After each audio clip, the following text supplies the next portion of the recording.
Еще один город разрушила армия Российской Федерации. Невероятный штраф для Гугла в 36 нолей, и за кого голосовать белорусам на выборах. Обо всем этом расскажу подробнее в эфире «Нехта». Самые важные и интересные новости.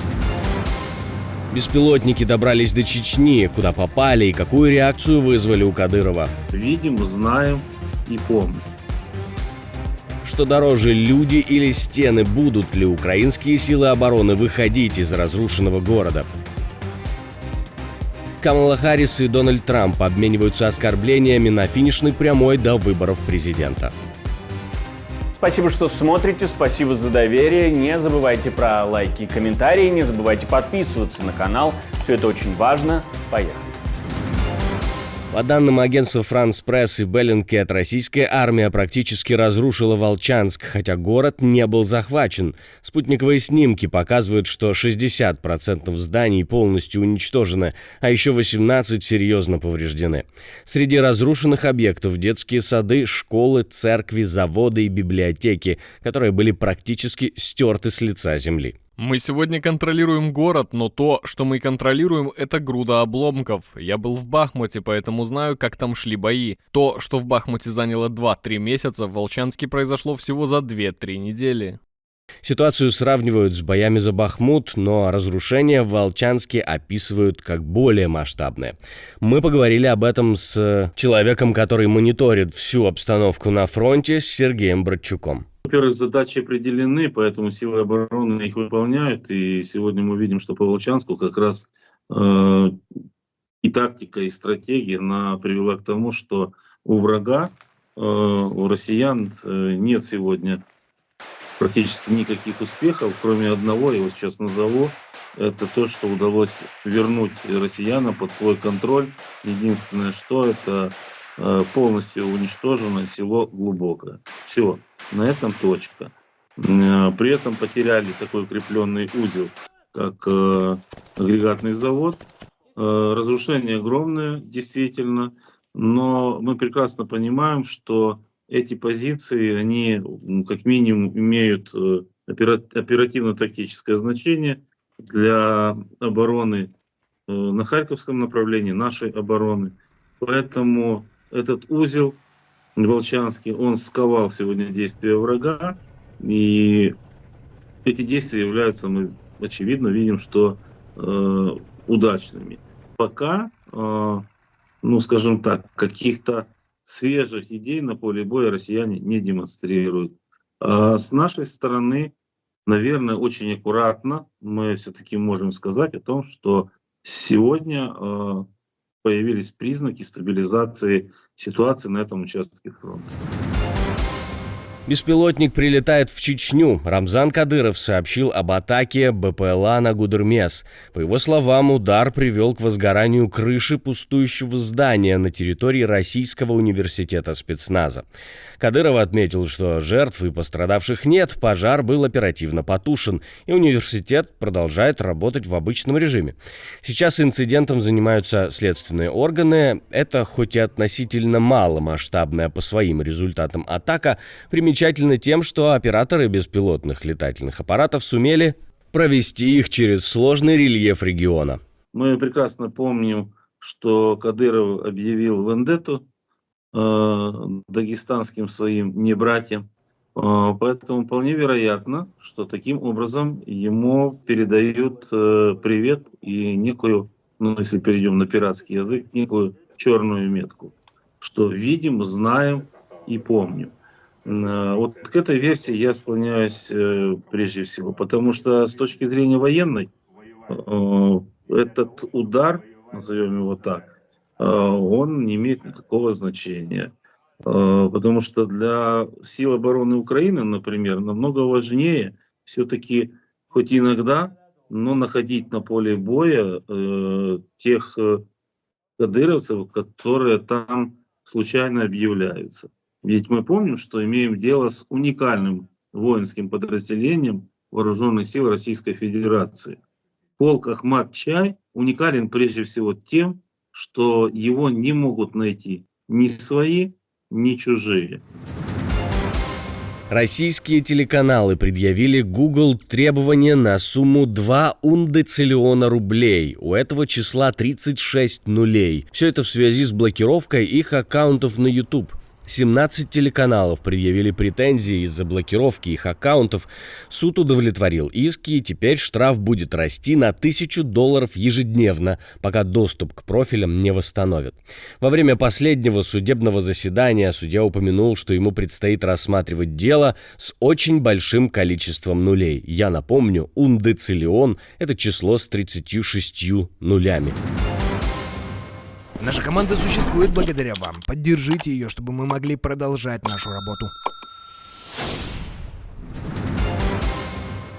Кандидат на пост президента США Камала Харрис вызвала Дональда Трампа, своего оппонента-республиканца, пройти вместе когнитивный тест. Это заявление стало ответом на его критику, когда он назвал ее, цитирую, «человеком с очень низким IQ».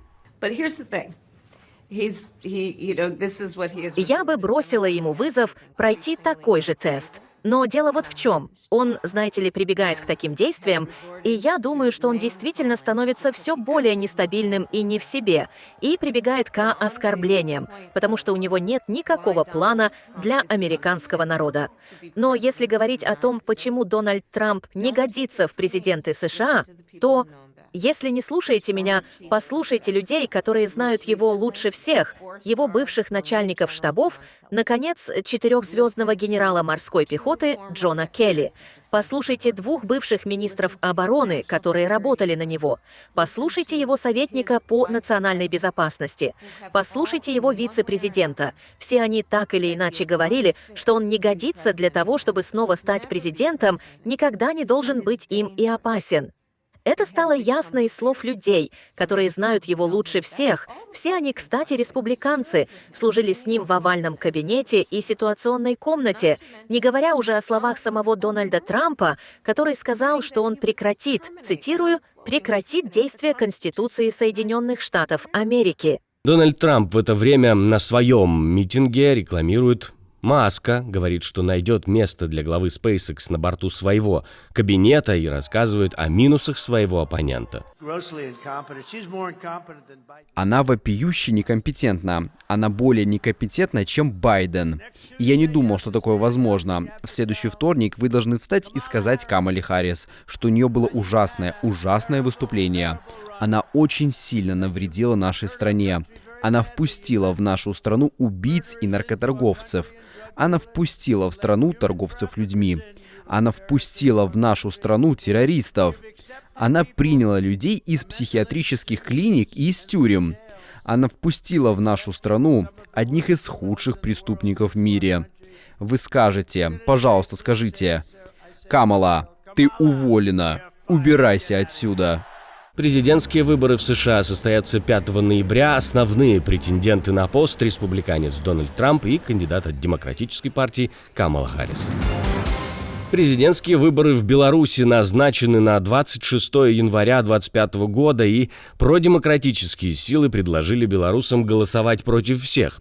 Политический аналитик Артем Шрайбман отмечает, что важно не только выбрать тактику на день голосования, но и понять, что делать после. Эти выборы мало повлияют на политику внутри страны, цифры в протоколах будут нарисованы, и интрига остается разве что в технических кандидатах. Тактика голосования против всех важна скорее для западных партнеров, но реальную мобилизацию невозможно будет измерить. Население боится обсуждать политику.